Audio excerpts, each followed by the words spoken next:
Hi everyone, it's Katrina. Have you ever heard of an OOPArt?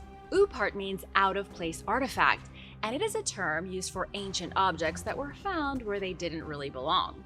These objects are found all over the world and seem too advanced or too old to be possible. Some scientists think that these objects are proof that ancient civilizations were way smarter than we give them credit for.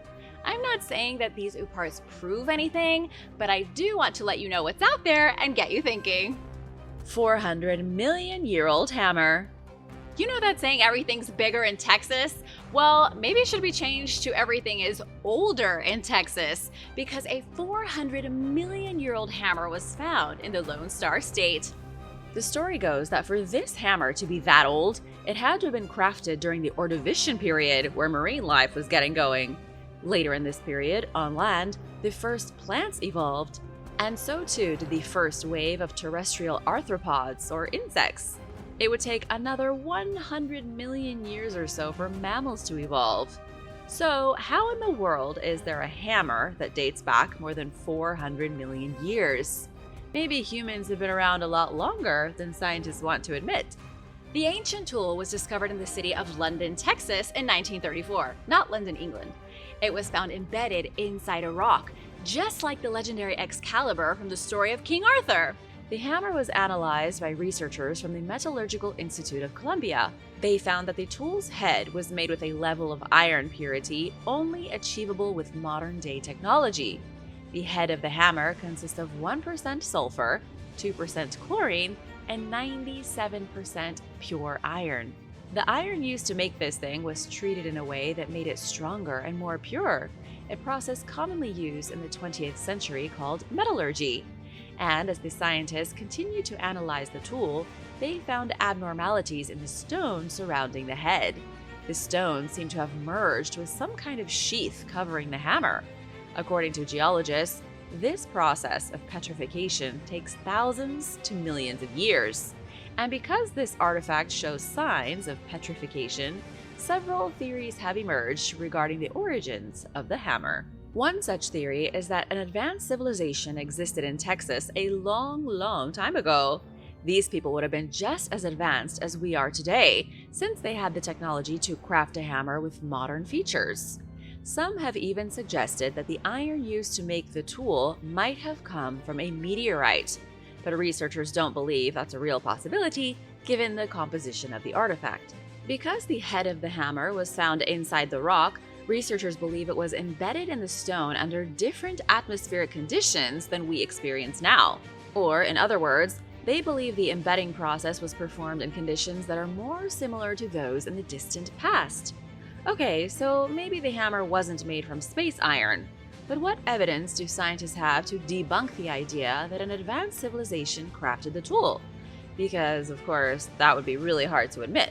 Although most scientists will claim that the Earth was just springing to life during the Ordovician period, nobody really knows anything about this time in our planet's history. For all we know, this mysterious hammer was made by an extinct race of humans that dominated the Earth long before the dinosaurs. But again, this is just a theory. So why is this hammer so famous? Creationist Carl Bow claimed the artifact was a monumental pre-flood discovery. He spread the word and it started to get a lot of attention. He says the hammer is proof of a pre-flood civilization, and that when the hammer was made, the atmosphere of the Earth was different and may have encouraged the growth of giants that were wiped out later. The hammer is now at his Creation Evidence Museum, but he refuses to let anyone get near the artifact, and it has not been carbon dated. Before we move on, I wanted to give a huge shout out to Randy Rosas and Tassos Aros. Thanks so much for watching and supporting this channel. If you are new here, be sure to subscribe and join the Origins Explained family. And if you like what you've seen so far, drop a comment for a chance to be featured in one of our upcoming videos. Now let's jump into more amazing artifacts. Mysterious aluminum. A metallic mystery was discovered in the soil of communist Romania back in 1973. It was kept under wraps for years, but ever since it's been brought back into the spotlight, it has caused quite a stir among UFO enthusiasts and scholars alike. This isn't just any old piece of metal. It's unlike anything archaeologists have ever seen before. For one, it's light as a feather. It's also riddled with strange dents and has a peculiar shape. It definitely wasn't some kind of decoration. Some have suggested that it was once part of a larger, intricate machine. The object is nearly 8 inches long, 5 inches wide, and just under 3 inches thick. According to Romanian officials, this thing dates back to 250,000 years ago. But that's not even the most baffling part. This artifact is composed of 12 different types of metals, 90% of which is aluminum. But what's so crazy about aluminum? Well, aluminum wasn't something our ancestors tinkered with. It was a modern material, only mass-produced around 200 years ago. So how did a metal with such a futuristic composition end up in Romania, buried deep in the earth for 250,000 years? The theories are as varied as the planets in the solar system. Some believe it's evidence of extraterrestrial visitors, a piece of their spacecraft left behind as an intriguing hint of their presence. UFO enthusiast and deputy director of the Romanian Ufologists Association, George Kohal, declared that lab tests proved that this was no ordinary metal. According to him, it's an ancient fragment of a UFO, a remnant of technology beyond our grasp. He came to this conclusion after analysis showed that the piece of metal contains substances that can't be combined using the technology we have available here on Earth. But not everyone's convinced. Local historian Mihai Wittenberger has another theory. He believes that this metal was part of a German aircraft from the Second World War, a Messerschmitt Me-262 to be exact. That would certainly explain why it was found in the late 1970s. But it doesn't really make sense when you look at the dating of the artifact. Romania claims that it is 250,000 years old, and these results were later confirmed by a lab in Lausanne, Switzerland. So, what's the truth here? The truth is, nobody knows. I know that's a disappointing answer, but that's just the way the cookie crumbles. The Viking penny. Imagine that you're walking along the beach looking for seashells. You find all different types and fill up your bucket with so many that you can hardly lift it. You're about ready to head home, but before you turn to leave, you stare down at your feet as you let the waves wash over them one last time. As the water retreats, you notice something strange poking out of the sand in front of you. It's not a shell or a rock. In fact, you can't really identify what exactly you're looking at. So you pick it up and wash away the goop, and that's when you realize it's a coin. In the fall of 1956, Guy Melgren and his pal Ed Runge met a stranger named Goddard on the shores of Maine. Guy and Ed were amateur archaeologists. They were looking for coastal dig sites, specifically places with lots of shells, when they found something more unusual. Goddard had invited the men to search the beach near his shoreline property, and there, on a rocky terrace, 8 feet above the high tide line, they found an abundance of unexpected artifacts. Knives, stone chips, and fire pits were uncovered. The men were so excited by what they'd found that they decided to come back the next summer. And it was during their second visit to the Goddard site, as they called it, that they discovered a coin. It wasn't any coin that either of the men recognized, so they had one of their friends who was an amateur coin collector take a look. And based on his limited knowledge, he claimed that the coin was from England and was minted in the 12th century. This is important, so remember this. Nobody questioned the man's identification, but they should have, because 2 decades went by and the true origins of the coin remained hidden. Melgren kept the coin in his personal archaeological collection, showing it off to pals and classmates of his son. But in 1978, a local newspaper published a photo of the coin in an article they titled, "Were the English the First to Discover America?" For all those years, nobody could come up with a decent explanation for how an English coin could traverse the Atlantic and show up on the shores of Maine. But after the picture of the coin began circulating, it eventually landed in the lap of a well-known London dealer. The dealer recognized the coin, and according to him, it didn't come from England. 2 weeks after Melgren passed away, the coin's re-identification made international headlines. It was a Norse penny that was made between 1065 and 1093 AD. It was the first piece of evidence that Vikings had made contact with North America hundreds of years before Columbus. Yet Melgren never knew this while he was alive. Suddenly, experts from all over the globe began taking a closer look at the details of Melgren's story. The Vikings hailed from medieval Scandinavia, which is 3,280 miles away from Maine. But it's now over 60 years since the coin's initial discovery, and experts are still trying to figure out how the coin made its way to the shores of North America. On February 6, 1979, Norwegian numismatist Kolbjorn Skar walked into the Maine State Museum, where the coin was put on display. For over a decade, he served as the keeper at the University of Oslo's coin cabinet. He'd also written a doctoral thesis dedicated to Viking-age Norwegian coins. So it's safe to say that he knew what he was doing. He was the first real specialist to analyze the coin with his own eyes.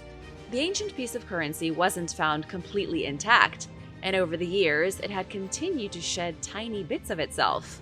That means the clock was ticking before there was hardly anything left to examine.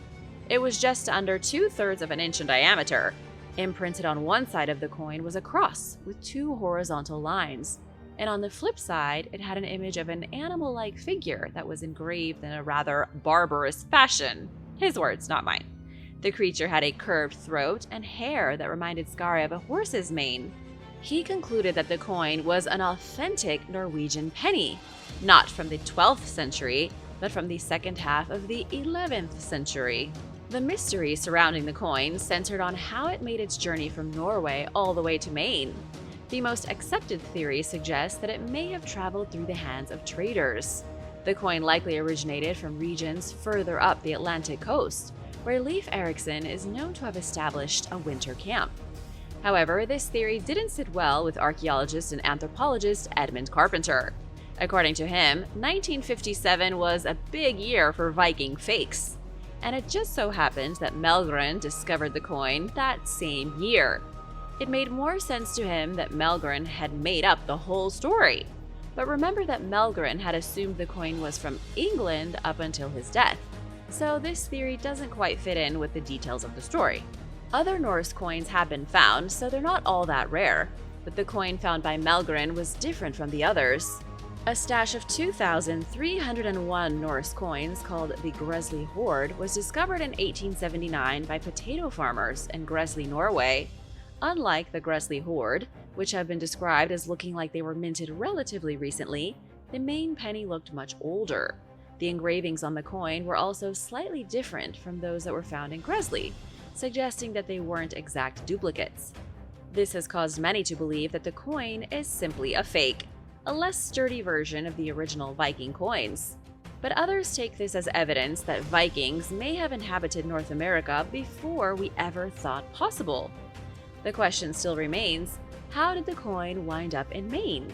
Did Vikings settle in North America, living alongside the Native Americans?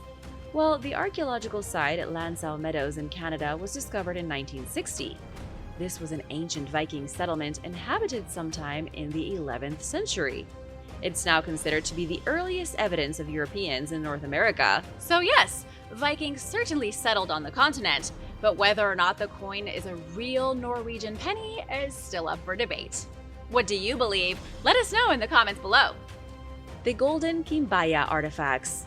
Since the beginning of recorded history, humans have had a fascination with gold. The Maya, the Aztec, and numerous other early civilizations revered the shiny metal and used it to make ordinary buildings and objects sparkle.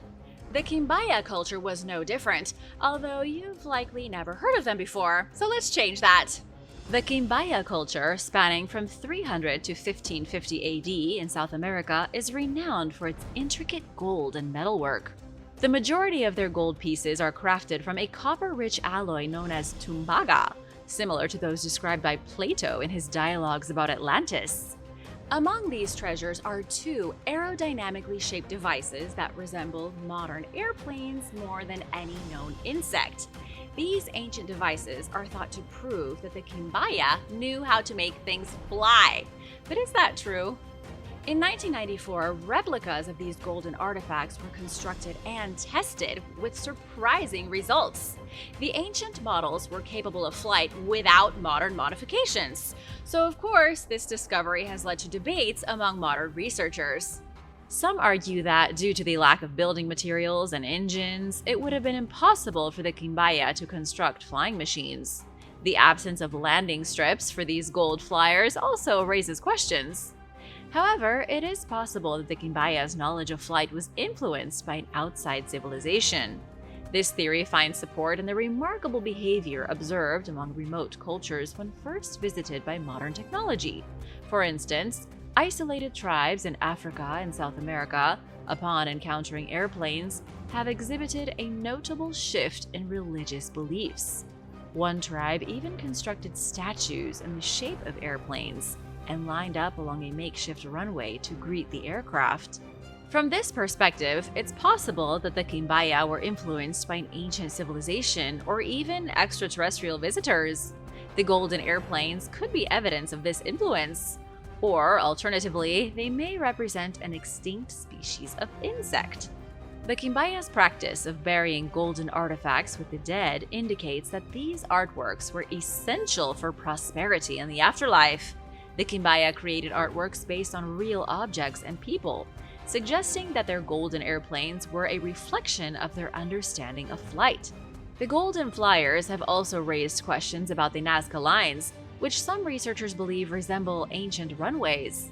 So, could it be that these lines served a similar purpose as landing strips for the Quimbaya's flying machines? The Quimbaya's knowledge of flight remains a fascinating mystery, with evidence pointing to a remarkable understanding of aerodynamics centuries before modern times. But whether they were influenced by an outside civilization or had an innate understanding of flight remains a subject of discussion. The Guatemala Stone Head. More than half a century ago, in the dense jungles of Guatemala, a colossal stone head emerged from the earth. Its features were striking. They were finely chiseled, complete with thin lips and a large nose, resembling those of a Caucasian. This was peculiar, as it didn't fit the profile of any pre-Hispanic race in America. The discovery caused a stir, but as quickly as it appeared, it faded into obscurity. The story began when Dr. Oscar Rafael Padilla Lara, a philosopher, lawyer, and notary, received a photograph of the head in 1987. The image was taken in the 1950s by the landowner where the head was found, somewhere deep in the jungles of Guatemala. The photograph and tale were published in Ancient Skies, the newsletter that caught the attention of renowned explorer and author David Hatcher Childress. He was intrigued, so he sought out Dr. Padilla for more details. Dr. Padilla revealed that the Biner family had once possessed the site where the monolith was discovered. Unfortunately, though, when he arrived, the stone head had been destroyed. So what happened? The statue was destroyed more than a decade ago by revolutionaries, and sadly, by the time he found it, it had become a target for anti-government rebels. The vandalism was catastrophic, reminiscent of the Sphinx in Egypt, whose nose was famously shot off by the Turks, supposedly. But in this case, the damage was more severe. According to Dr. Padilla, the statue's eyes, nose, and mouth were gone, and the head itself was severely damaged. Despite the poor condition he found it in, Padilla estimated its height to be between 13 and 20 feet. Picture how big this thing could have been once. Most people are between 5 and 6 feet in height, so the head could have been as tall as 4 people stacked on top of each other, and that's just counting what's above the surface. Many people have heard of the Easter Island heads, but did you know that beneath what's visible on the surface, the statue have torsos? I mean, look at these things. Their bodies practically double the height of the monuments, and if that's the case for the Easter Island statues, maybe the same can be said for the Guatemala stone head. But until someone investigates further, we may never know the truth. Padilla didn't return to the site due to armed conflicts between government forces and rebel factions. The head's destruction caused the story to fade from memory until a few years ago, when filmmakers behind the documentary Revelations of the Mayans 2012 and Beyond revived it. Using the photograph of the head, they speculated that extraterrestrials had contact with ancient civilizations. However, this sensational claim only led to widespread skepticism, with many dismissing it as a publicity stunt. Even the authenticity of a document, supposedly written by Guatemalan archaeologist Hector Mejia, has been called into question. In the document, he wrote that the monument doesn't present any characteristics of Nahuatl, Maya, Olmec, or any other pre-Hispanic civilization. It was his belief that the head was created by an extraordinary and superior civilization, with advanced knowledge of which there is no record of on Earth. The photograph of the giant head seems authentic, and Dr. Padilla's account appears genuine. Assuming it was real, the mysteries surrounding it remain. Where did it come from? Who made it, and why? La Democracia, the region where the stone head was discovered, is known for Olmec-style stone heads that also face the sky. The Olmec civilization thrived between 1400 and 400 BC in the Gulf of Mexico. However, the stone head in the photograph is different from the Olmec heads in style and features, leading to speculation about a possible unknown culture. Questions about the head persist. Was it just a head, or was there a body beneath it? Is it connected to other structures in the area? Unfortunately, the publicity surrounding revelations of the Mayans 2012 and beyond has only deepened the mystery. But hopefully, a future explorer will take up the quest to unravel the truth. And maybe, just maybe, that future explorer is watching this video right now. Ancient batteries. How many years ago were batteries invented? Some would say about 200 years ago in 1800 by Italian chemist and physicist Alessandro Volta. But that might not be the case. There is now evidence to suggest that batteries were used long before Volta was ever born. In 1938, German archaeologist Wilhelm König stumbled upon a peculiar clay jar with an asphalt stopper just outside of Baghdad. This ancient artifact is estimated to be around 2,000 years old, sparking a great deal of curiosity among archaeologists and scientists alike. But what sets it apart from other pottery? Well, inside the jar was an iron rod nestled in a copper cylinder, causing many to believe that this could have been an ancient battery. König was the first to propose the idea that the jar served as a battery, a concept that was quite a stretch given that the first true battery wasn't invented until 18 centuries later. But the design of the jar suggested that it could function as a battery. Decades later, engineer Willard Gray conducted an experiment with a replica of the Baghdad battery, filling it with grape juice and successfully producing 1.5 to 2 volts of electricity. It wasn't groundbreaking power, but it was a charge all the same. Subsequent experiments using lemon as the electrolyte achieved similar results, with 10 jars producing 4.5 volts when connected together. This theory even caught the attention of the popular show Mythbusters.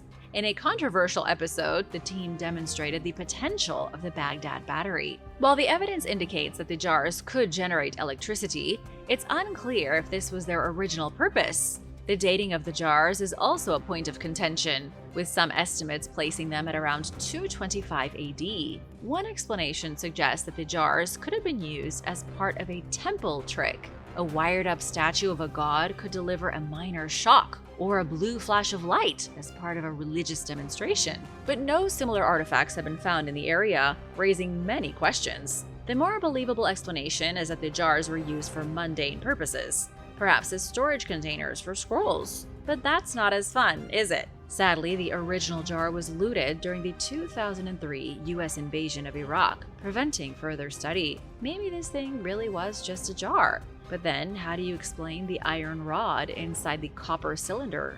Unfortunately, until the jar is brought back into the public eye, the mystery of the Baghdad battery remains just that. The Piri Reis map. An extraordinary map was discovered within Istanbul's Topkapi Palace in 1929. Most people believe that the map was meticulously crafted by Turkish admiral and mapmaker Piri Reis back in 1513. And he used a medley of sources and older maps to complete it. But that may not be the case. What if the map was made a long time ago by an unknown cartographer, and Reis just took the credit? You might be asking, why would anyone think such a thing? Well, it's because the Piri Reis map seems to accurately depict Antarctica centuries before it was officially discovered. And what's even more intriguing is the fact that the piece of cartography shows the continent before it was ever covered in ice. Reis supposedly crafted the map just 21 years after Christopher Columbus embarked on his famous voyage. Though only a third of the map remains, the preserved section is surprisingly accurate. It outlines the western coasts of Europe and North Africa, the Brazilian coast, and numerous Atlantic islands like the Canary and the Azores Islands. Even the mythical island of Antillia, which was once believed to have existed in the Atlantic Ocean, far to the west of Spain and Portugal, makes an appearance on the map. The map provides a remarkable glimpse into the extent of global exploration during the post-Columbus era. Many scholars believe that Race deserves the credit for compiling a map that was strikingly accurate for its time, based on at least 20 different sources, both contemporary and older. However, some have speculated that Race simply traced existing maps that were once housed in the ancient and legendary Library of Alexandria. Some have even gone as far as to claim that Race's map is evidence of ancient alien civilizations or lost continents like Atlantis. This is in part thanks to the map's depiction of Antarctica free of ice. However, closer scrutiny reveals some glaring inaccuracies. The supposed Antarctica on the map is situated hundreds of miles north of its true location, and the Drake Passage, a defining feature of the Antarctic coastline, is suspiciously absent. In the marginal notes, Race describes the region as having a warm climate, which starkly contrasts with the frigid temperatures of the actual Antarctic coast. But this hasn't stopped conspiracy theorists from running wild with their assumptions. Whether it was put together by Race or if it was simply traced from older maps, the Piri Reis map remains a fascinating artifact. Its depiction of Antarctica may not be entirely accurate, but the map still captures the imaginations of cartographers and other curious people. So, what do you think? Was Antarctica once a tropical place, not covered in ice? Or did Race simply make a mistake? Or did he even create it at all? Egyptian light bulbs. In a temple crypt beneath the Temple of Hathor in Dendera, Egypt, a mysterious carving caught the eye of archaeologists. It depicted a bulb-like object, reminiscent of an early light bulb, and inside the bulb was a snake winding its way from a lotus flower to a small box where a god was kneeling. Next to the bulb stood a pillar with two human-like arms. Connected to what seemed to be a cable. The pillar was connected to the snake, as well as a baboon holding two knives. Some have interpreted the knife-wielding baboon as a possible warning of danger if the device wasn't used correctly. The temple crypts, generally thought to be storage rooms, contain valuable temple objects, including a gold statuette of Hathor, the Egyptian sky god. In one chamber, strange inscriptions adorn the walls, hinting at rituals of religious significance surrounding the mysterious light bulb. According to author Eric von Daniken, the snake could represent a filament, the essential component of a light bulb that produces light when heated. The hieroglyphic meaning of the pillar, or the Jed pillar as it's known, is stability. However, it's unclear how this would relate to insulation. A light bulb's glass bulb itself serves as an insulator, so the Jed pillar would not have been necessary for this function. Some believe that the cable in the picture appears to be a symbolic representation of the sun barge moving across the sky, not a literal electric cable. The sun barge was a mythical boat that was used by sun gods of various ancient religions to explain the rising and setting of the sun. So why does it look so much like a typical power cable? The socket the light bulb is hooked up to is depicted as a lotus flower in the inscription, a common motif in Egyptian art. Some have suggested that the bulb-like objects are lotus bulbs, symbolically giving birth to Aihi, the god of music. However, there is no evidence of electric devices in Egyptian remains or texts. The building of massive stone monuments required meticulous record-keeping, yet there was no mention of electric devices or the materials used for their creation. It could be that light bulbs were so common back then that they didn't feel the need to explain. But of course, that's just speculation. While some cling to the idea of a Dendera light bulb, suggesting that priests performed a ritual to produce light during New Year celebrations, this theory lacks concrete evidence. Some of the inscriptions within the temple describe a vibratory process that may have deeper meanings, but these inscriptions are not concrete proof that the Egyptians used light bulbs. It sure is cool to think about, though. The Iron Pillar of Delhi. Imagine strolling through Delhi, India, and stumbling upon a 22-foot-tall iron pillar that's quietly sitting in the middle of a square. At first glance, it might not seem all that extraordinary. It looks like it could have been built recently, as it's devoid of any erosion or rust. But when you learn it's approximately 1,600 years old, the mystery deepens. This ancient artifact has sparked discussions among archaeologists, especially those interested in objects that seem out of place for their time, also known as ooparts. Some out-of-place artifacts, like the famous Khoso artifact, have been debunked as hoaxes. The Khoso artifact, a spark plug supposedly found in a 500,000-year-old rock, turned out to be a 1920s champion spark club encased in rust. But others, like the Antikythera mechanism, an ancient mechanical computer dating back to 100 BC, proved to be genuine, revealing the advanced technological capabilities of ancient civilizations. The Iron Ashoka Pillar of Delhi falls into this latter category. It may not be as ancient as some of the other artifacts on today's list, but it's definitely unique. Initially hyped for its supposed 99.9999% iron purity, which was later found to be lower, but still impressive at 98%. The pillar was thought to be an example of lost or extraterrestrial metalworking techniques. However, it's actually a testament to the remarkable craftsmanship of Indian ironsmiths. Crafted from 98% pure wrought iron, the pillar is evidence of the high level of skill achieved by ancient ironsmiths. It would have required a coal-heated furnace to reach the necessary temperatures for forge welding, a process where pieces of metal are hammered together. Remarkably, though, the pillar has resisted corrosion for 1,600 years. But how is that possible? Well, it's not through any special technique or supernatural means. It's due to the accidental formation of a passive protective film.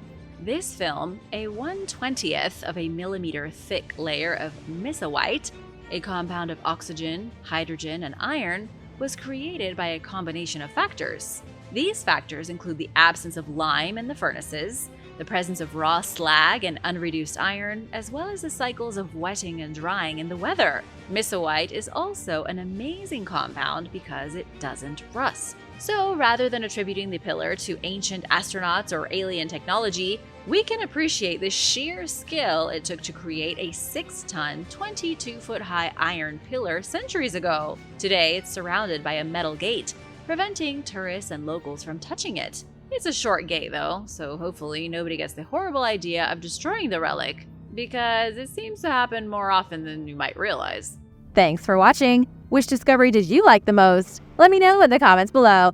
And be sure to give this video a thumbs up and subscribe for more. See you in the next one. Bye! Thanks for watching. Be sure to stay tuned for extra content you might have missed. Medieval dog collar. Dogs have been our best friend for thousands of years. They have been with us through thick and thin as companions, guards, hunters, messengers, and even soldiers. While in the past dogs might have been considered more working animals than pets, they were highly valued, and having a dog during medieval times was considered a symbol of high status. Hunting dogs were bred to hunt specific game, and they wore different things depending on what they did. Some medieval dog collars had enormous spikes, ranging from simple leather collars with metal studs and spikes sewn on to elaborate metal collars with intricate designs. This dog collar dates back to the 17th century. Its thick metal and large spikes might look like some sort of torture device, but it was meant to protect the dog's throat from wild animals like wolves and bears. Known as a wolf collar, it was typically used for dogs who served as livestock guardians. This scary-looking device kept the animal's throat and arteries safe from attack, and even sometimes injured the attacker, acting as an effective deterrent against predators. Others were not as dramatic. The Bayeux Tapestry, created during the Middle Ages, shows hunting dogs wearing what appear to be slim leather collars. The collars have a ring for a leash, as leash laws go way back to the year 515. Dogs must be restrained by collars and leashes, and any damage caused by a dog not wearing a leash would be the owner's responsibility. Of course, this did not apply to the king or nobility, who could hunt with their hounds wherever they please, off the leash. Smashed ancient beer mugs. Around 1050 AD, in what is now Peru, a mountaintop colonial outpost called Cerro Baul held its final party as the Wari Empire collapsed. To mark the occasion, the attending elites trashed the site. First, they destroyed the temple and brewery. Then, in a bizarre grand finale of sorts, they set the brewery on fire and threw their drinking cups into the blaze, then placed their necklaces atop the remaining pile of ash and buried what was left of the building with sand. Wadi leaders had hosted gatherings at Cerro Baul for 4 centuries before this final night over 950 years ago. During these parties, they were joined by rivals from neighboring Tiwanaku as well as local community heads. The attendees enjoyed lavish cuisine such as llamas, fish, and guinea pigs, and drank a beer-like beverage called chicha. Archaeologists believe that these festivities went on well into the Wadi Empire's decline, thanks to the availability of local resources from which to create their brews. Cerro Baul became an important center for diplomacy, where the Wadi readily tried to appease their competition by honoring Tiwanaku gods at some of the site's temples and by inviting their rivals to their drinking parties. The brewery produced hundreds of gallons of chicha at a time, and the drink went bad within days, so it was an excuse to drink it all quickly. There were likely hundreds of people at these gatherings. Donna Nash, co-author of a study on how chicha was made, explained that some batches of the brew may have contained hallucinogens, as evidenced by images of psychedelic plants found on some Wadi pottery. Scientists have a lot more to learn about the Wadi civilization, including why it fell apart and why Cerro Baul was abandoned. But one thing is clear, the outpost remained remarkably resilient throughout the empire's fall, surviving as one of the very last Wadi holdouts until that final night when it was burned down. Metal hand. In late 2018, Swiss archaeologists announced the discovery of a 3,500-year-old metal hand inside a Bronze Age burial, making it the earliest metal body part ever found in Europe. Made from over a pound of bronze, it's slightly smaller than a life-sized human hand. It was equipped with a socket for mounting it on a stick or a pole and had a gold foil cuff over the wrist. Metal detectorists found the metal hand in Bern in 2017, along with a rib bone and a bronze dagger. The treasure hunters turned their finds in to the authorities and led them to the discovery site, where experts proceeded to excavate the heavily damaged grave. "We had never seen anything like it," Andrea Scher, head of the Bern Archaeological Service's Ancient History and Roman Archaeology Department, told National Geographic. "We weren't sure if it was authentic or not, or even what it was." Radiocarbon dating placed the hand's origins to sometime between 1400 and 1500 BC during the Middle Bronze Age. The grave it was found in belonged to a middle-aged man and contained a bronze pin, hairpiece, and gold foil fragments. It's rare for Bronze Age graves to contain metal artifacts, and the hand itself is the only object of its kind ever found out of thousands of known burials. Researchers are actively trying to figure out exactly what the hand was used for. Any guesses? Let me know in the comments below. Tolensa artifacts.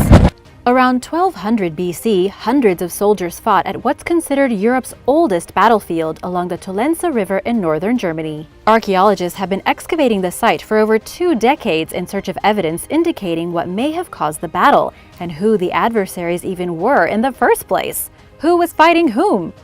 So far, they've unearthed the remains of over 140 of the combatants, numerous bronze objects, and a cache of 31 random artifacts. The quantity of personal equipment and bronze objects suggests that this pile of stuff may have been looted from the dead after the battle and placed in a pile.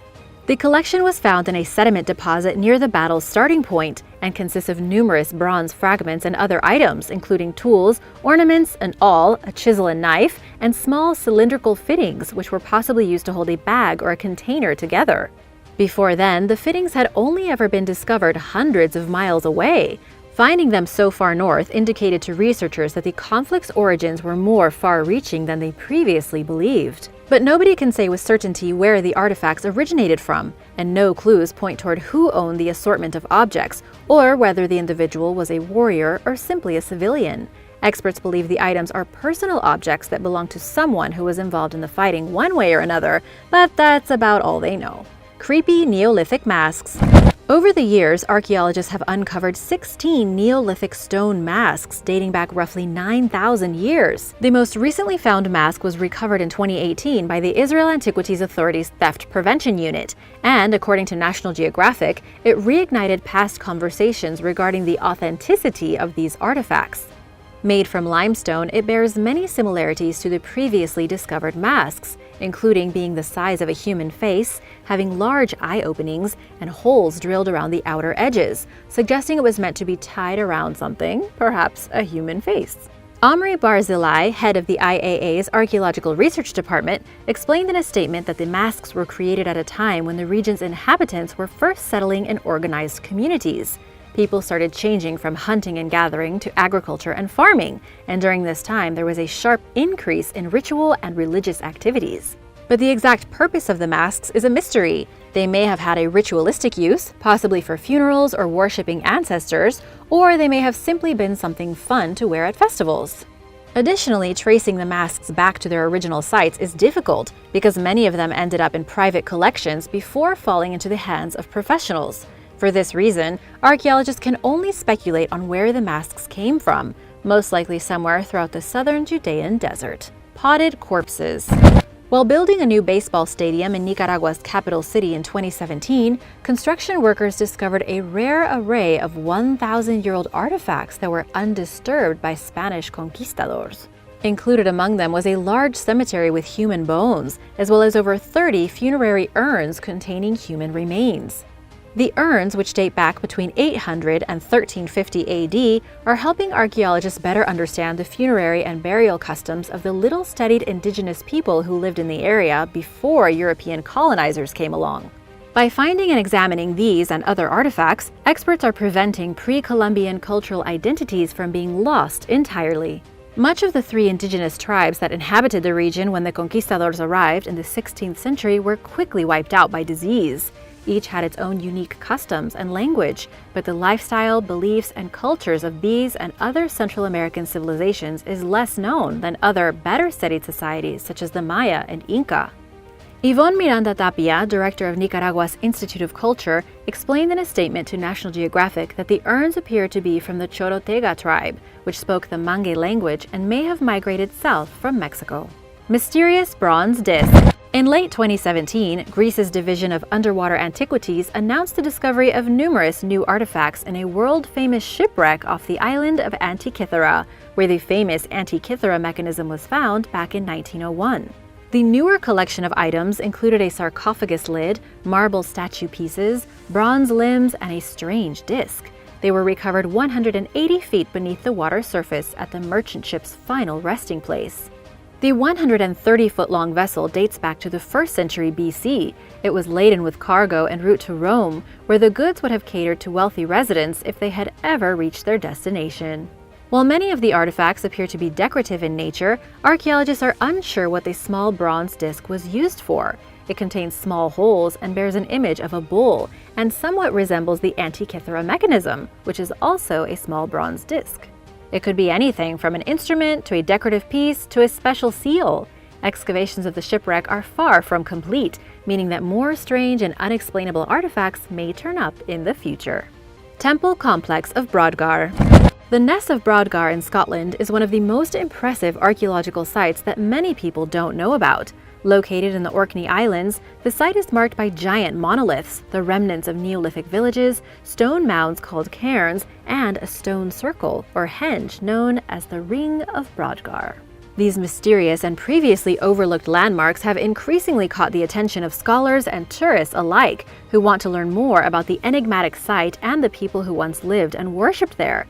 In 2012, archaeologists found the most surprising discovery to date, a large and sophisticated temple complex unlike any other in Western Europe. Until it was excavated, experts were under the impression that the structure was simply a hill, Nick Card of the Orkney Research Centre for Archaeology told The Guardian. But, as he further explained, in fact the place is entirely man-made, although it covers more than 6 acres of land. There are over a dozen temples on the property, which was once surrounded by 2 giant walls measuring over 328 feet long and 13 feet high. Parts of the site date back as much as 5,000 years. There, archaeologists found elegant pottery, sacrificed cow bones, and other artifacts. Despite these clues, they are not exactly sure what the complex was used for. The Ness of Brodgar's inhabitants arrived around 6,000 years ago and were Britain's first farmers. While it's clear that they implemented spiritual fixtures, their religious beliefs remain largely a mystery. A cryptic religion. Lake Titicaca straddles the border between Peru and Bolivia high in the Andes Mountains, where it sits at an elevation of 12,507 feet. In 2013, underwater archaeologists recovered a mysterious cache of valuable artifacts from the bottom of the lake, including incense burners, semi-precious stones, ornaments, and gold objects. While it was clear that these items were the prized possessions of whoever dropped them into the lake, what they represented was unknown until relatively recently. A paper published in 2019 revealed that the site where the dazzling goods were deposited, known as the Koa Reef, had religious significance for the Tiwanaku people. They were found near a small island in the lake known as the Island of the Sun, which contained numerous sacred sites. The once powerful Tiwanaku state lasted from around 500 AD to 1000 AD, and the objects recovered from the bottom of Lake Titicaca are providing researchers with important insight into the society's religion. Gold medallions and metal plaques found at the site bear images of a deity and of a puma-llama hybrid animal. These and other objects, including llama bones, indicate that the Koa Reef was an important ritualistic site where a tradition of religious sacrifice was established. Relatively little is known about the Tiwanaku in general, although we do know that they like to party with the wari. Their belief system is thought to have contributed greatly to their power, but the meanings behind their religion and exactly how it helped the Tiwanaku expand their power are mysteries that experts are still trying to figure out. Codex Washingtonianus.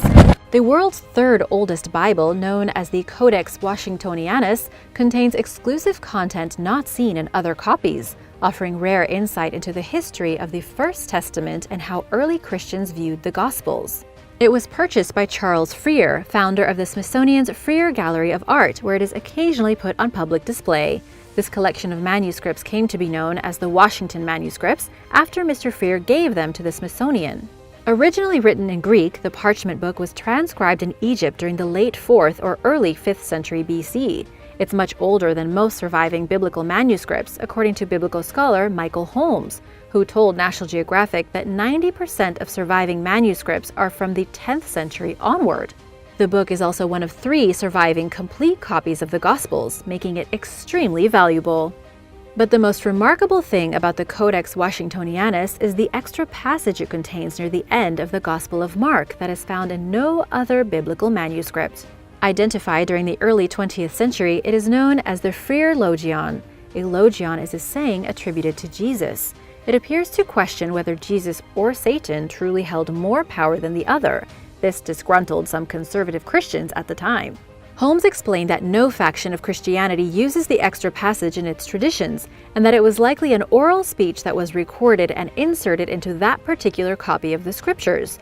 The Codex Washingtonianus appears to have been compiled of different texts from various contributors, which could also explain the presence of this uniquely strange passage. It is possible, however, that experts will never truly know the source or reasoning behind it. Greedy gold. In 2015, a pair of metal detectorists named George Powell and Leighton Davies found an array of jewelry dating back between the 5th and 9th centuries, as well as around 300 Anglo-Saxon coins. Altogether, the hoard is believed to be worth up to £12 million. Just one little problem, though: they found it on private land and did not have permission from the property's owner, Lord Colley, so they were in some hot water. The duo kept quiet about their discovery, a direct violation of the Treasure Act, which requires people to declare potentially valuable finds. Items deemed to be treasure automatically become crown property, and the finders often receive a reward. Laws like this are meant to keep valuable artifacts and treasures out of private hands, so that the public can enjoy them at museums and researchers can learn from them. Authorities learned of the hoard after Powell and Davies tried to covertly sell some of the coins to private dealers. They arrested the pair, who received lengthy prison sentences ranging from 8.5 to 10 years.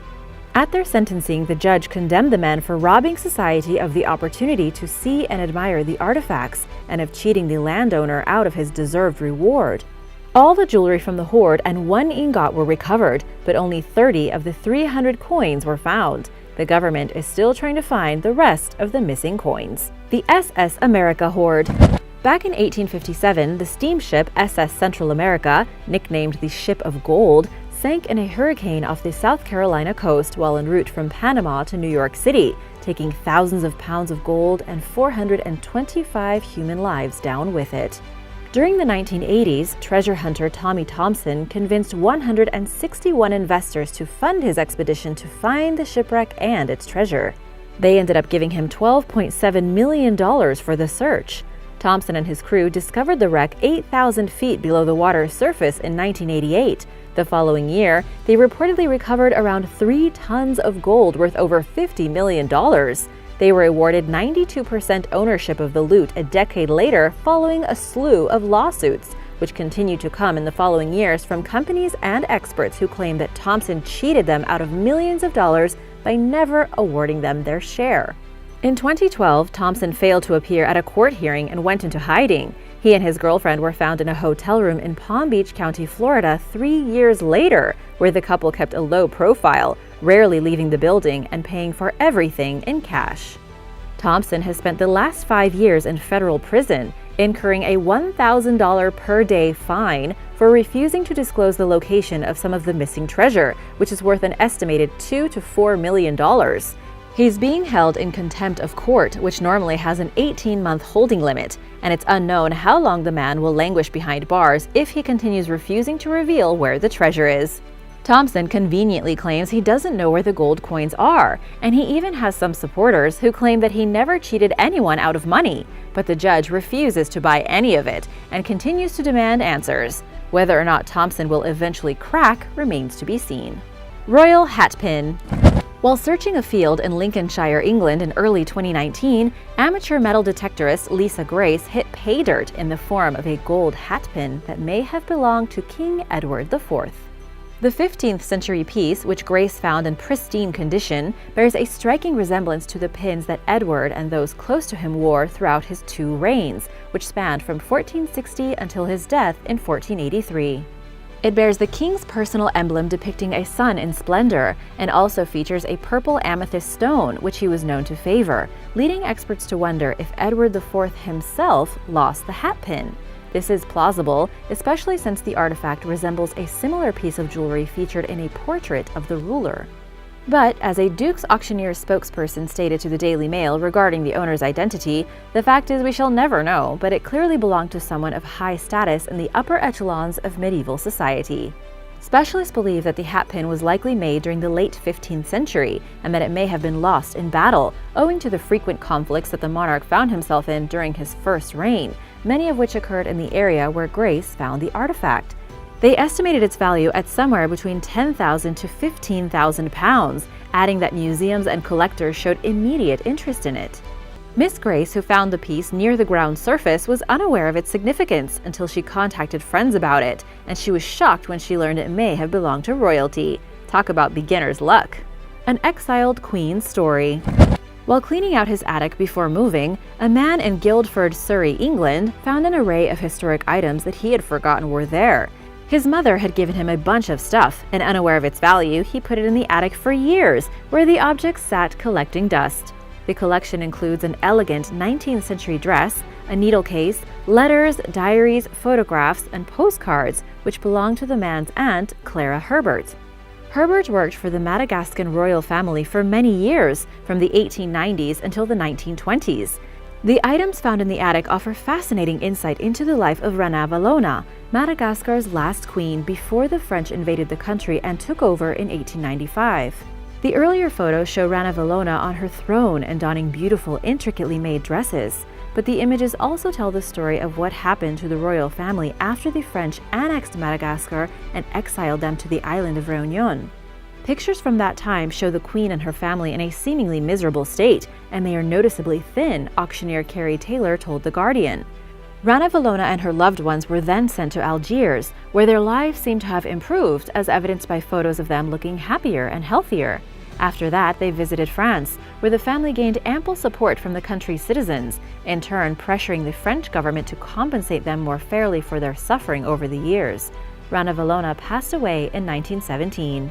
The pink and purple satin and velvet dress belonged to Rana Valona's aunt, Ramisini Drazana, and is a rare example of 19th century high fashion that was worn by a black woman, according to Taylor. The goods had an estimated value of anywhere from £1,000 to £1,500, but sold for nearly £48,000. A birdwatcher's bounty. While birdwatching next to a farmer's field in the English countryside last September, an amateur metal detectorist discovered a 2,000-year-old trove of around 1,300 Celtic coins, dating back to sometime between 40 and 50 AD. The funny thing is that the unnamed bird watcher was watching a buzzard and some magpies and saw a glint of gold. It was a coin, and then nearby was another. He rushed home to get his metal detector and forgot the birds. The metal detector gave off a strong signal at the site, and the treasure hunter dug out a copper vessel brimming with gold coins. These date back to when the ancient Celtic queen Boudica led a massive uprising against the Romans. Worth an estimated $1,150,000, it's the largest Iron Age coin hoard found in the country since 2008. It is possible that the coins may form a deposit as a war chest for Boudica's eastern campaigns, treasure hunting editor Jules Evan Hart said in a statement.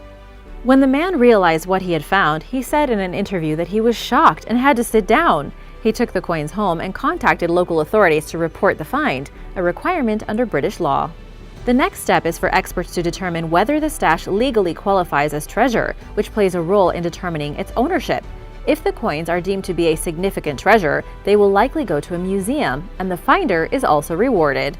Boudica was an ancient warrior queen of the Iceni who led a revolt against the Romans after they killed her husband, beat her publicly, and violated her daughters. Completely enraged, she led a rebellion against the Romans. Her forces killed as many as 70,000 Romans and Roman supporters, and for a while was a terror to the empire.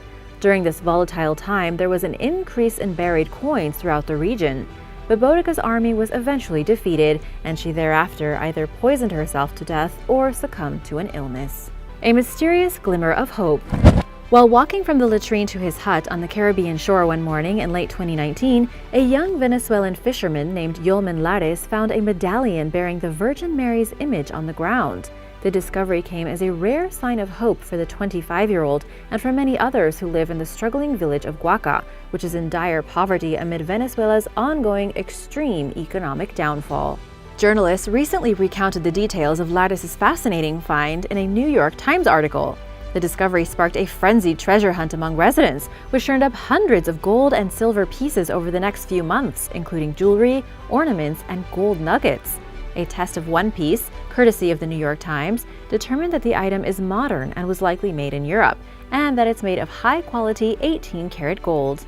The origin of the items is a complete mystery, with some residents considering the discoveries a blessing, while others regard them as a curse. Theories abound, including speculation that government officials planted the goods to placate the impoverished local residents, who have become increasingly frustrated with the deteriorating economic conditions in recent years. Some believe that the treasure somehow got lost and washed ashore while being smuggled.